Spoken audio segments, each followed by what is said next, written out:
Hi, welcome to Teachers World. My name is Prem SP, working as SIT.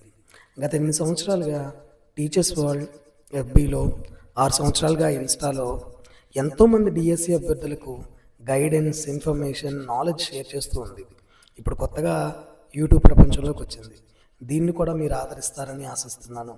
ఇలాగే ఎంతో మంచి కంటెంట్ని, ఇన్ఫర్మేషన్ని యూట్యూబ్లో కూడా మీకు అందిస్తాను.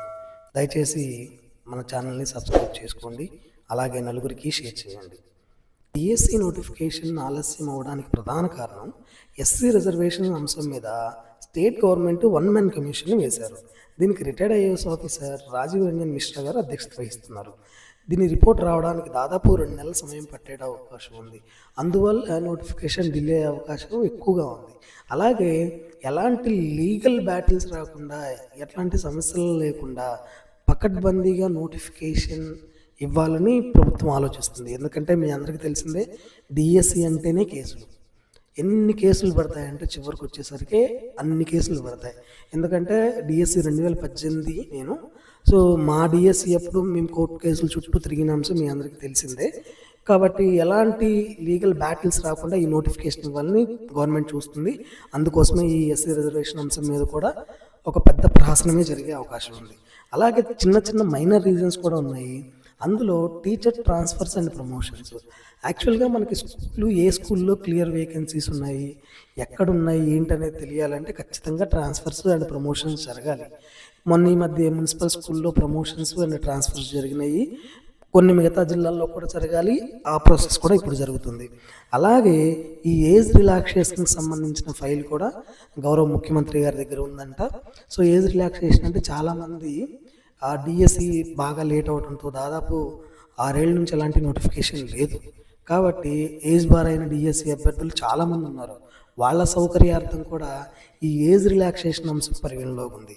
అలాగే రాష్ట్ర పరిస్థితి మీకు తెలిసిందే, చాలా ఫైనాన్షియల్ క్రైసిస్లో ఉంది. కాబట్టి కొంచెం టైం తీసుకునే అవకాశం కూడా ఉందేమో అనిపిస్తుంది. ఈ విషయం మీద ఇంకా క్లారిటీ రావాల్సి ఉంది. అలాగే అసలు ఇప్పుడున్న డిఎస్సి మీద ఉన్న అప్డేట్ ఏంటంటే, మీరు చూస్తూనే ఉన్నారు, అసెంబ్లీ సమావేశాలు జరుగుతున్నాయి.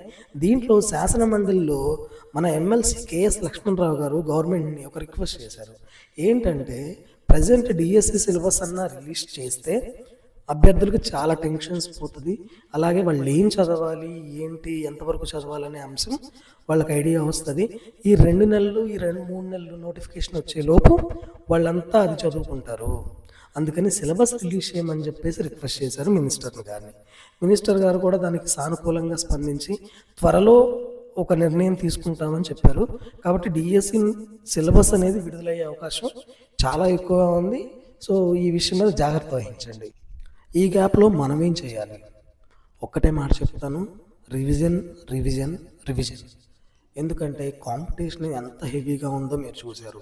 అలాగే గత టెస్ట్స్లో ప్రతి ఒక్కళ్ళకి 130, 140 ఇట్లా మార్క్స్ వచ్చేసి ఉన్నాయి. వాళ్ళందరినీ మనం బీట్ చేయాలి అంటే ఈ టైం గ్యాప్లోనే మనం ఎంత రివిజన్ అయితే చేయగలమో అన్ని మల్టిపుల్ టైమ్స్ రివిజన్ చేయాలి. కాంపిటీషన్ని తట్టుకొని నిలబడాలి అంటే ఎవరైతే వాళ్ళ బలహీనతల్ని బలంగా మార్చుకుంటారో వాళ్ళు మాత్రమే విజయం సాధించగలరు.